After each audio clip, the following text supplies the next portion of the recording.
As you know, we've been at it for a while. We started with privacy in 2008 and making sure that we were behind self-regulation so we could continue measuring in the space and keep regulation away. And then we were at the forefront of verification, and after verification became fraud control, and then of course viewability, and then we initiated a lot of anti-piracy stuff. And so because of international media, our clients and our colleagues globally noticed what we were doing in the US, and as digital becomes, it grows more and more. Of course, it started growing, and the big volume happened in the US first.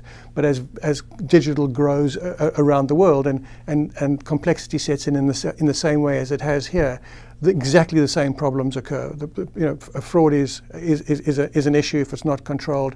We want to make sure that we have a single viewability standard around the world, where we don't have the Media Ratings Council around the world. We want to make sure that our clients' ads are viewed as much as possible, not exposed to fraud, make sure that our clients' ads don't appear on piracy sites, that we can verify the audience. All of those issues are global issues. I don't exactly know what the extent is, but we know that it's a big problem. And our clients like Unilever and Nestle, who are global, are as deeply concerned about it as a global issue as they are in the US.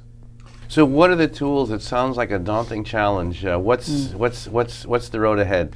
Yeah, so obviously, I mean, it sounds like a daunting challenge, but I think that there are a couple of quick wins where we can scale what we've done in the US. I think using our anti-piracy blacklist, for instance, and the work that we've done with TAG, we can take a lot of what we've done in the US and apply that around the world, and perhaps customize the list in various countries if we need to, but we can take that around the world. We can take the work that we've done with viewability and create a standard that's applicable across the world, and make sure that our clients' ads are as viewable as possible, and use our trading community to talk to our partners in the various countries and do that. So I think it is a daunting task, and I know we're not going to be able to fix everything immediately, but we have to start somewhere, and I think the time is to start now. And the other thing is I'm not naive to think that the same approach would work everywhere. Clearly, markets like China, where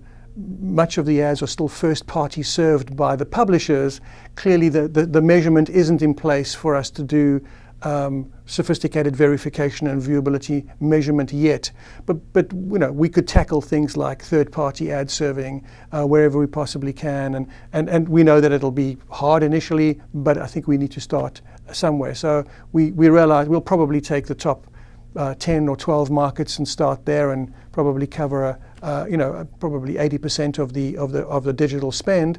But certainly what we do can apply in other countries. And things like guidance in contract preparation with vendors, the insights that we've gained here, we can share with our global colleagues as well. And so there's a lot we can do by taking what we've done here and sharing it, and then customizing it for the individual countries.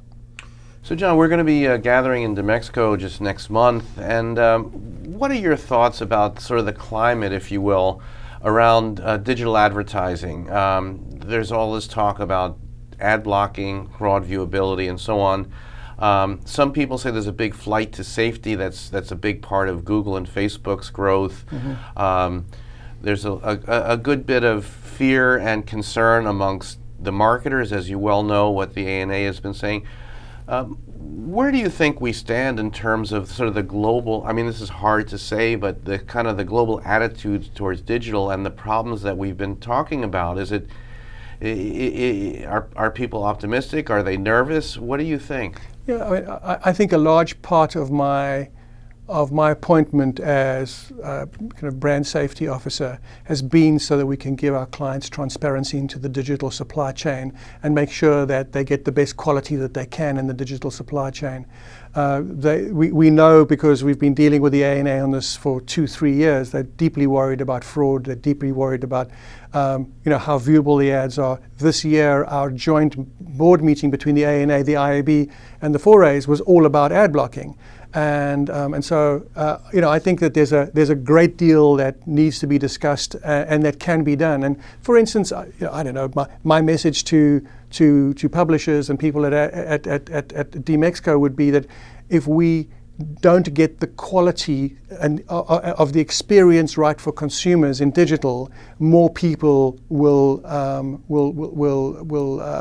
move to ad blocking. And I think the first thing that we can do as publishers as well as marketers and agencies is focus on the user experience, make it as good as possible. I know that a lot of people are doing research about why do people move to ad blocking, but I think it's largely intuitive, right? You and I are also digital consumers, and the things that irritate us irritate them too. So the dancing mortgage monkeys and the wobbling belly fat and the autoplay videos and the non-skippable ads and the page takeovers and all those sorts of things that are driving our consumers crazy are driving them to ad blocking. And I think certainly there are some people that block ads because they can.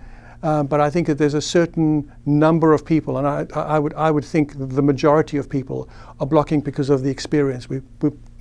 There's too much ad clutter, it's causing too much latency, and I think we could all work together. And starting immediately, we can work together on the ad experience for consumers. That's a place that we could start that'll help us a lot. Because if we don't address it, whilst the marketers don't pay for ads that are blocked on the server side, I think that the worry of the future, the worry in the medium term at least, is access to some of the valuable audiences, the people that tend to be the first into ad blocking, like millennials, young males, gamers, IT professionals, etc.